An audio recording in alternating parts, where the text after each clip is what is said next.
Hey Cancers, thank you so much for being here with me today. If this video resonates with you, please give me a like, share, and subscribe. Cancers, let's go ahead and get started. We have the Apocalypse, the Gem, Eros, the Sustainer, and the King. Cancers. I feel like my boss, I absolutely adore my boss. One, he cracks me up. Um, the other day he was like, "We sure do have a lot of moxie. Sure does show your moxie." Thanks. You know what I mean? Like, cool. Glad I have your approval, but like sincerely, but like also sort of sarcastically. um, but because cancers, I do feel like this apocalypse is just like it's something that we've been going through for a while. I mean, like I think of like a divorce. I don't know, like one of I was having a conversation with somebody the other day, and they were like, I was telling this person they really shouldn't get a divorce. They have 4 kids, and every parent has a right to have a relationship with their kids. And this person doesn't even know that I have kids or any of the drama that has gone on in my life concerning my children, because I know that it's very easy for people to take a piece of a story and turn it against you, right? So I just keep that shit to myself unless I feel safe and comfortable sharing that information. Um, and I made the remark that I think that it should be as difficult to get married as it is to get divorced, because then maybe it would serve as a deterrent for people to just jump into things, like without really knowing what they're doing, knowing the person that they're marrying, you know what I mean? And that's just how I personally feel about it, you know what I mean? But I feel like if you would have asked me, obviously 15, 20 years ago, I would have been all about, like you get to know them while you're married and da da da da, and love conquers all, and, naive, sweet little me, dumb bitch. You know what I mean? But, anyways, I don't know. I feel like that, like I say that because I feel like that, like the end that you've been going through has taken a long time. And I've heard statistically that like anytime you experience any kind of like major life change, it takes about 5 years before you're really able to get back on your feet again. And um, that's if you don't experience any other major traumatic events along the way. But I don't know. I feel like, especially my millennials, we've lived through wars, we've lived through acts of terrorism, we've lived through the acknowledgement of who the actual terrorists are.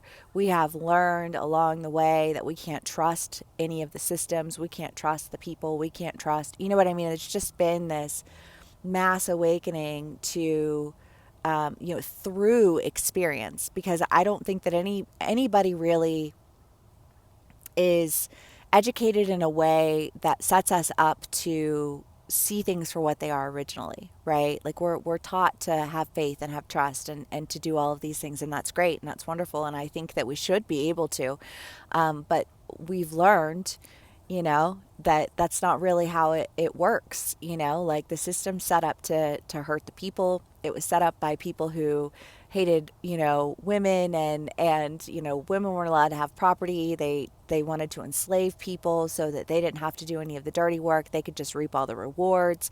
We were taught to respect and glorify all things atrocious and wrong in the name of humanity. We learned a lot along the way. You know what I mean?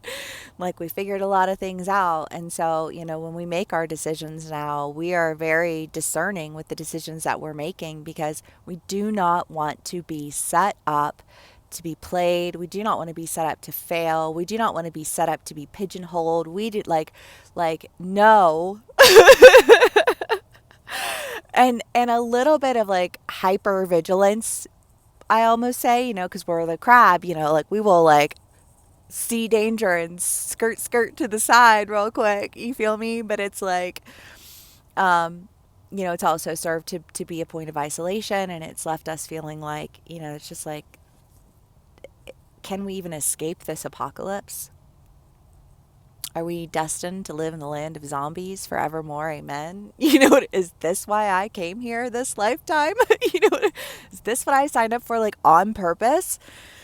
Um, but again, like, through discovering all of the things that weren't real, the things that were labeled one thing but showed up as something different, we were able to really start discovering our own value, like our own natural tendencies. Like when you are a loving, nurturing person, and then you're sold an idea of something that's loving and nurturing, and then you quickly realize that it wants to own you, it wants to dominate you, and it wants to dictate you, then that's a rude awakening. You mean everybody doesn't operate from love? Why? Why not? How does that not make sense? You know what I mean? Like, how does everyone benefiting and growing and experiencing a healthy, loving life, like, how is that not conducive to success? You know? Um, but again, just this, like, gaining a whole lot of understanding that give through all of these ends, it gives you a really strong sense of, like, decision making. Because you want to sustain something. I mean, Eros is a relationship. Cancers, I don't know if this isn't a relationship. Take it how it resonates. If it's a job, it's a group of friends, it's whatever. But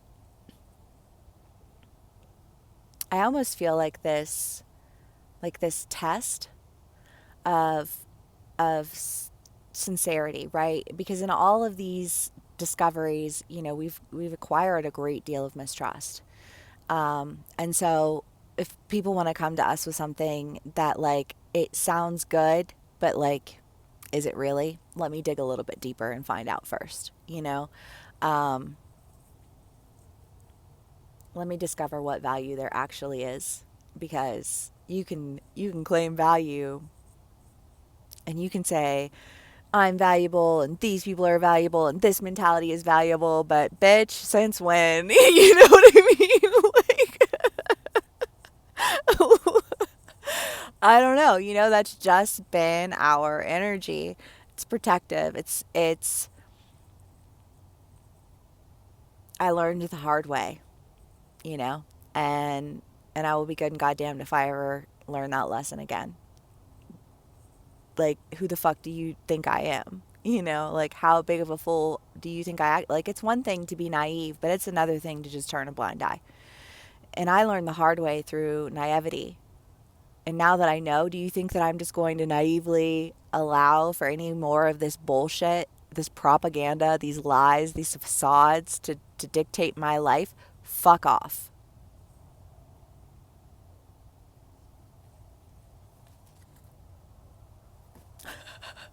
8 minutes in. I'm sorry, you guys.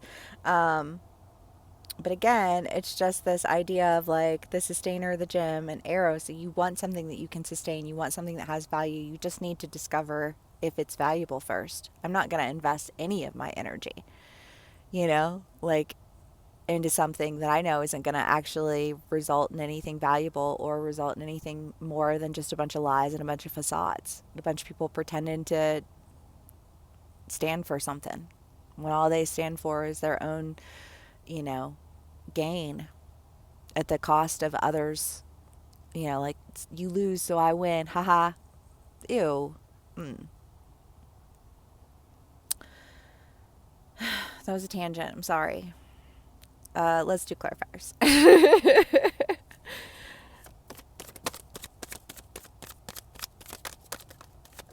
Queen of Swords. Yeah.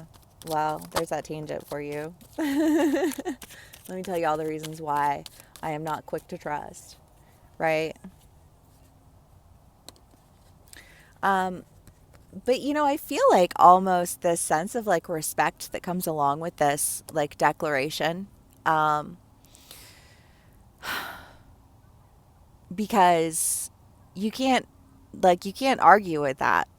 You can't lay out the facts and lay out the examples and then have somebody. I mean, I guess people can argue. People will always argue if they have something to gain from it, but not anybody who has any real value, because part of part of value is your willingness and your ability to face yourself and to develop, and if you don't have that willingness or that desire, then there's not really much to be done with you. You're just like, you know, a, a plastic gem, you know, instead of something that's actually valuable. Um, Maybe somebody's taking that to heart. Cancers.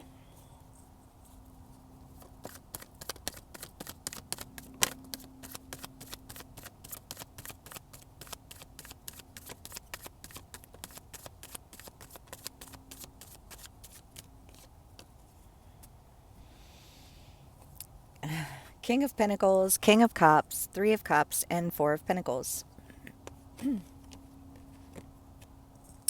Because while, yes, we can come off as being protective, we can come off as being defensive, I think that if the people in our lives take the time to really understand why we feel that way, how it is that we came to feel that way, they're, instead of being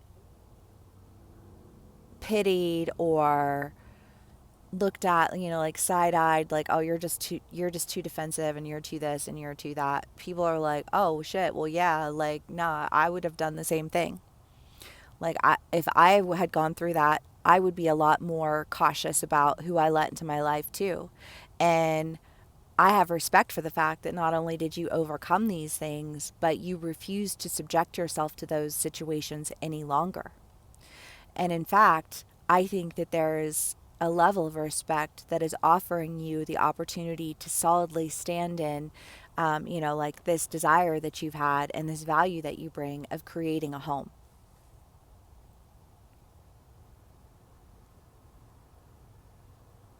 In any given environment, right? Because it could be your actual home, it could be a relationship, it could be friendships, it could be a workplace environment, because um, no matter where you are, there is an energy to every environment, right?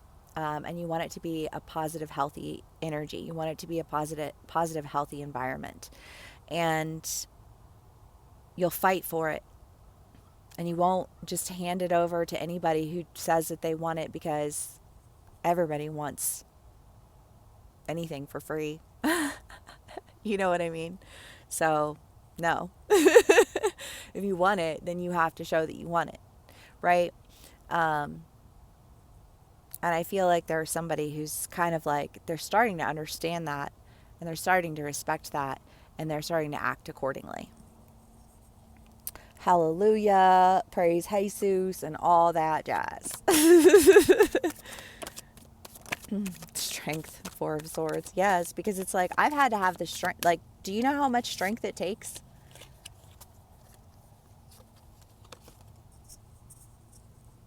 to carry on when you feel like the whole fucking world is a lie and anyone and everyone will fuck you over just to feed their own ego? Like, yeah, you're protective. Yeah, you're going to be a little hesitant to just like hand anything over to anybody, especially what is sacred to you, which is your heart, which is that nurturing energy. I'm not just going to give that to anybody. No. Wait, no. You know what I mean? Like, that's a privilege. That's a privilege that you earn, not one that's just handed to you because you demand it. Fuck out of here. You know what I mean? Cancers. The shaman. I think there is an element of us really having to let go of this need to protect ourselves and having to trust another person, because you can't engage in those things that, in those healthy, happy home like relationships if you don't learn to trust. But I want to say, emphasize learning to trust, because it's earned. You know what I mean? Like, that comes with time, that comes with action, that comes with consistency. Um, but you have to allow somebody the opportunity to demonstrate that, um, in the same way that they have to be willing to do that. And I think that you're doing that, but there's that knee jerk reaction, where it's like, play me, you know, fuck around and find out. You know what I mean? But you got to let it go. And I know it's not easy. Um, but the beauty of having somebody who does value you and respect you and love you is that they're not going to fight that knee jerk reaction. They're going to be like, okay, let me tend to it. Let me take care of this. Let me acknowledge, understand, and work with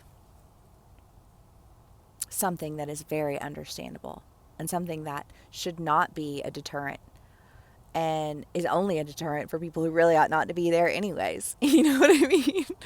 All right, Cancers, I hope this resonates with y'all. Thank you so much for spending some time with me. Please give me a like, share, and subscribe if it does, and I will see y'all again soon. Bye.